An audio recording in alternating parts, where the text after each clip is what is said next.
Yeah, I know you've had this quite a while, but when you're under a cycle, we've all, I think when we started, we looked for cycles. It wasn't the same all the time. And you were counting days, is it going to come back after this day? And gradually the gaps disappear and it goes to habituation. But I would say it's part of the process of habituation that is not complete. When it will, we don't know. But the other point, Will, was the bit about the signals going into the cochlea for processing and why the brain disregards some and not others. You can think of it in terms of if somebody says to you, can you feel your shirt on your arm? You could say, oh yes, I can. Well, does it not bother you? No, because the brain receives all the signals from the various parts of the body, but ignores them as what you said, as not worthy of attention, because it's learned that the sleeve doesn't produce any bad reaction, because it can't process all the things that are going in. When you were speaking, there was a car outside that we really switched off. We could hear, but weren't paying attention to, because we wanted to hear what you were saying. So that's a similar analogy to the brain filtering out the sounds that it doesn't need to pay attention to. And I think that's a really good point. Thank you. And the only brief thing I was going to add is you're very onto something, not only in what you're describing, but even in the analogy, because a lot of researchers talk about what they call the shirt tag effect, which is very similar, which is the irritating tag with its sharp corners or anything at the back of one's shirt that most people don't even notice, let alone get bothered by. But there are some conditions such as autism and things where there seems to be this inability to tune out irrelevant but aversive stimuli that many researchers are interested in. So you've either read widely on this or have an uncanny intuition for these things. So I'm most impressed. I remember going to stay at a guest house one time that was on a main road, and I'm not used to sleeping near main roads, and I got very little sleep with the traffic going past all night. And when I got up in the morning and I said to somebody, how do you get to sleep with all this traffic noise going past? And they said, what traffic noise? Yeah. You just get habituated to it. Yeah. And it's the same mechanism for tinnitus, I think. Yeah. Elton John rang room service to ask them to stop making the corridor windy.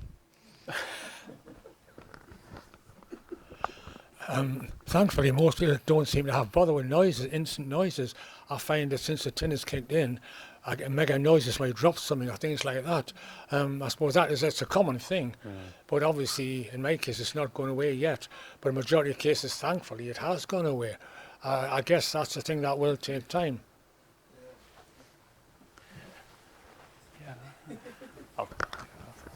By the way, I mean, we're all trying to help each other. I mean, Terry's quite keen. If you listen to, he said at the start, he'd like to hear somebody who has received the treatment that he's waiting for. I think that would be a big support to Terry. So if anybody else knows that somebody's had a similar procedure carried out, that would be very, very, very helpful. Yes, that wasn't what I was going to say. I forgot what I was going to say now. I'm glad on the paper of that. Yeah. But coming back to hyperacusis, and of course, as you don't need me to tell you, there is a very strong association with hyperacusis and tinnitus, and that in some senses they may share mechanisms. This inappropriately excessive amplification of certain signals within particular frequency channels in the ear. Now, whether it's that excessive amplification makes you more likely to develop tinnitus, or having the tinnitus makes you tune into those frequencies and amplify them further, I'm not totally sure. But the most common scenario is it's found that most people with tinnitus have a degree of hyperacusis, but then there are also people, and you may fall into this group, who actually get quite marked hyperacusis to the point where it's really troubling in its own right, as opposed to something that you might, if you do the tests, find out. But it's certainly do meet a number of people who report quite bad hyperacusis with tinnitus. I know in terms of this sort of management of this, one of the best pieces of advice I've been given by audiologists and people who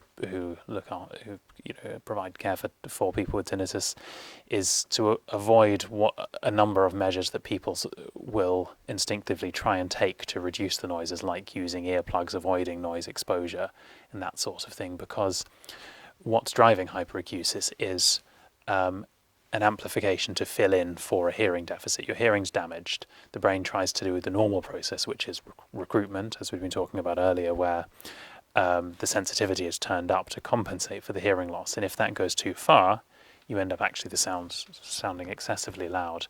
But what's driving that is a reduction in input signals.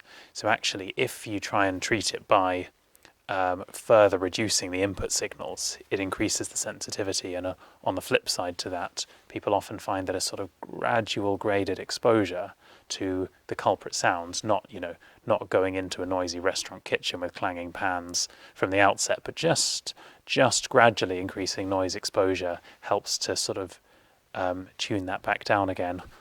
I have no idea whether this is something you've already been through. It may be that this has been going on so long that that singularly is just not going to be enough of an answer for you. But that's pretty much the only guidance I have to offer on that. Oh, sorry. I found myself in the ridiculous position of being in my work shed, and I've got this machine running quite loud, and I've got my hearing aids in, and with a pair of ear defenders on. So I'm wondering, should I take my hearing aids out? Well, the medical term for that is block and replace. So you see it in thyroid disease and things like that. It may seem counterintuitive, but if it works, if it does the job, I think I probably, if it ain't broke, don't fix it.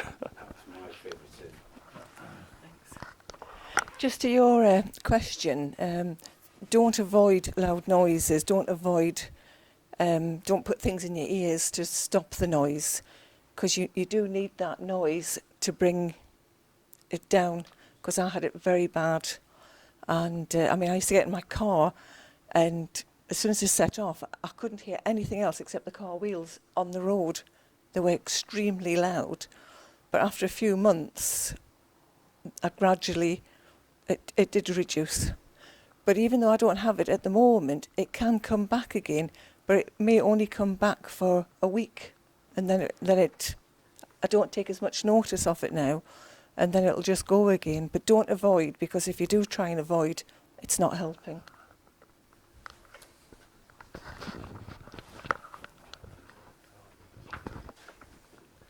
Well, mine, it's this particular moment. I don't know how you can't hear it. That's what it's like. Now, when I go to bed, it beats in time with my heart. Goes loud, down, up, down, up, down. I don't know if there's any significance of anything. I'll pass you on very quickly. I've wondered about this because the relatively mild tinnitus that I gave myself by thinking about it too much and doing too many jaw movements, in quiet settings will go in time with my heart. And I tried to sort of tap out the beat to this, and then I'd oddly find that it would start out in time with the heart, and then it could either find its own rhythm, and then after a while I'd realise that actually it would follow whatever rhythm I tapped my fingers in. But then, of course, once you try and control it like that, it goes back to doing its own thing. So I never really got.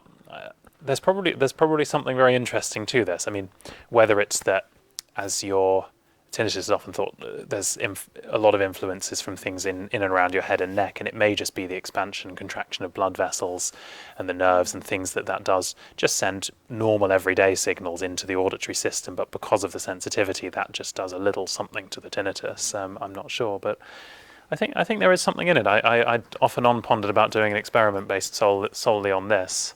I never managed to find very many people who got that phenomenon actually in the end, but I might return to this someday. I've lived most of my life in quite a quiet area, and I've sometimes wondered whether living too long a time in a quiet area can bring on tinnitus. Also, I live near high voltage power lines, and wondered if that could be an influence. And also, has there been any research into the demographic distribution of tinnitus sufferers around the country or around the world? There maybe It might has. be able to I'm not pinpoint a aware of it, locale- I'm afraid. A locale where it's worse Yeah. than in other locales. I couldn't tell you, I'm afraid. Simply saying, there may have been. I'm afraid I don't know whether there has, and that's, you know, there is periodically research into the effects of high voltage power lines for, you know, in all aspects of health. So I couldn't tell you now. I'll add that to my homework list. I'm going to be busy. I know, I'm already busy. Oh, sorry, just. I've said a couple of times that my tinnitus no longer bothers me, but what does bother me, a form of tinnitus, I feel that there's something in my ear all the time. And that, going back to Meg's point, tends to be cyclic. I get it for a week and it goes for a fortnight and it comes back for a week. And I don't know, would I ever habituate to that or not? Does anyone know? Oh, sorry. Thank you. Difficult to say because people do report these sensations of fullness in the ear, and I've never absolutely understood what's behind all this. This is all making the assumption that it's not due to actual physical blockages in the eustachian tube, because you'll know from whether it's blocked or not. Because it's fullness in the ear is very well recognised in Meniere's disease, where you get attacks of fullness in the ear, tinnitus, vertigo, and hearing loss, but that's by and large something very separate to most cases of tinnitus, and I've never quite understood exactly what's behind this and why tinnitus should be associated with physical sensations as well, unless there's somehow, once the tinnitus takes on so much importance in the brain, that it should be given it should somehow get its way into the sensory networks relating to skin and other sensation, but that's a very vague terms explanation. Coming back to habituation, I think there's no reason you shouldn't habituate to anything. I think habituation is not something unique to tinnitus, but actually is an innate property of our brains and minds, to best make sense of our environment and focus on what's important and detract emphasis on what's not. So I think there's a natural history of habituation towards anything that's going on relatively unchanged in that regard, I would imagine, but I'll be interested to know how you get on. Sorry, who was sorry. Following on from what you just said, Ken, I had fullness in my ear for about 2 weeks after contracting tinnitus, and then it just went. I've never had it back since, but I'd never had it before, never experienced it before, and it came with the tinnitus. But following on, from what you said about a quarter of an hour ago, mine's cyclical. I have maybe 3 bad days, and then days where 3 or 4 days where it's there, but I can barely hear it. And difference in the days. yeah, The tinnitus levels. and Very significant. very significant. And then something, we've all probably got things individual to ourselves. If I try desperately not to catnap, because once I do that, it returns louder. If I'm sat reading or watching television, if I nod off, the tinnitus is worse when I wake up. Something happens during. Something happens and it stays. Yeah.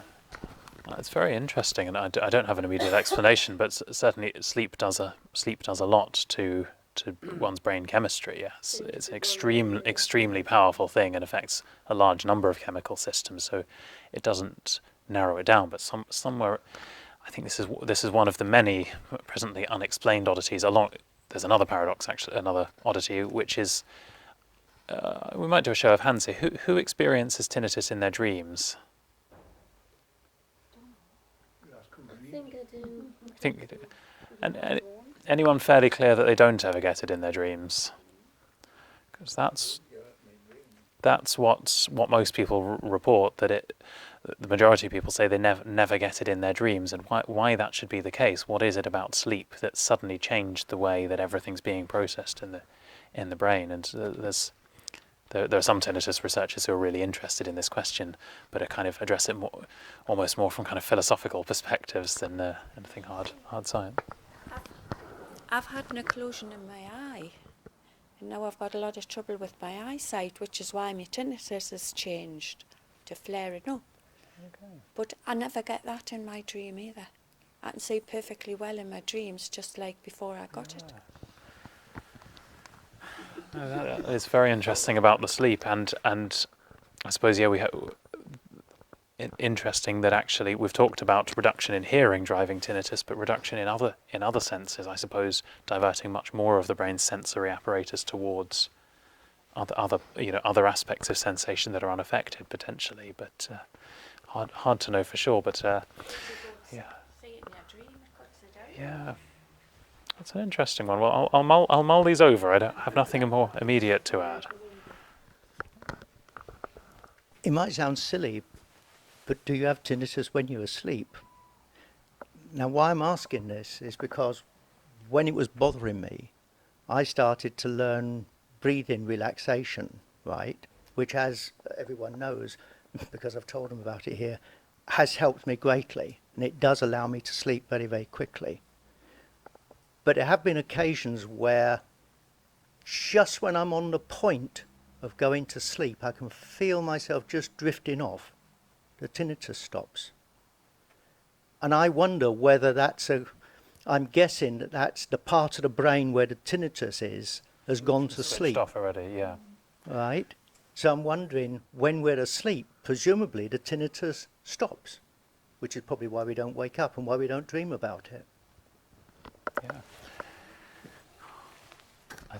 I think that's sort of thought to be the case, that there's something switching, and of course, if such a switch can be identified and operated independently of sleep, that's very exciting. It's interesting to get that little bit of dissociation, the tinnitus coming off before sleep set in fully, because, of course, as you all know, there is not a single sleep switch that changes the whole brain over at once. That they say we spend, I think it's a couple of % of our life in an intermediate state between wake and sleep, and that's pretty good considering the massive changes in the brain that need to occur. But there is a sort of cascade of things that all come on at different times that sort of sends you on that journey to sleep. So yeah, it sounds like something crucial is happening that does change something in the processing pathways. And there's a neurosurgeon very interested in tinnitus, Dirk de Ridder, was in Belgium. He's in New Zealand now, who's written a lot about it, and he's famous for doing implanting electrodes in people's brains for tinnitus. That he's done on a handful of people, but that he's very interested in the issue of tinnitus switching off during sleep and what clues that has to offer, and he's written a couple of papers on it. But nothing that's given us the answer yet. But it's one of many avenues that, if we can solve this question, maybe we'll be further forward. Just one final thing, just one thing. Again, following on from what you said, I experience that if I wake up in the middle of the night, that's one of the few times where I don't have tinnitus. I can get out of bed, it's gone. But when I wake up in the morning, like you, Meg, as you've always said, you pray for the day when it's not there. It's always there when my brain knows I'm going to get up. But in the middle of the night, very often if I wake up, the tinnitus is gone and I'm thinking, oh, hallelujah. Yeah. But, It could be, because anything on a day and night cycle like that could relate to cortisol and the brain's circadian rhythm, with cortisol being the alerting / stress hormone, which sort of tends to peak in the morning. So it could well be that when you're at that there's a dip sort of late on in the night where your cortisol levels are at rock bottom, and it may be that as you're approaching that, it's just taking away enough of the drive or something. But it's one of a number of possibilities, because there are many other systems that change on a cyclical basis. But that's an interesting one. Thank you. I'm just aware of the time, and people are now starting to go, and I just wondered if you'd all like to show your appreciation and say thank you so much. It's been fabulous, really interesting. I don't know if anybody wanted to add anything. Look, you've come a long way now since I was told 30 years ago. It's something you've got to learn to live with. Well, that's what we're still saying. But you have, yes, and thank you. That this is always a very very enjoyable and very interesting and thought-provoking experience for me coming here, and I feel very grateful to you all taking your time and sharing your stories, thoughts, experiences, all of which are very valuable things to yourselves as well as to me. So thank you to all of. I won't propose a round of applause. We'll do an imagined round of applause. Thank you. Cheers.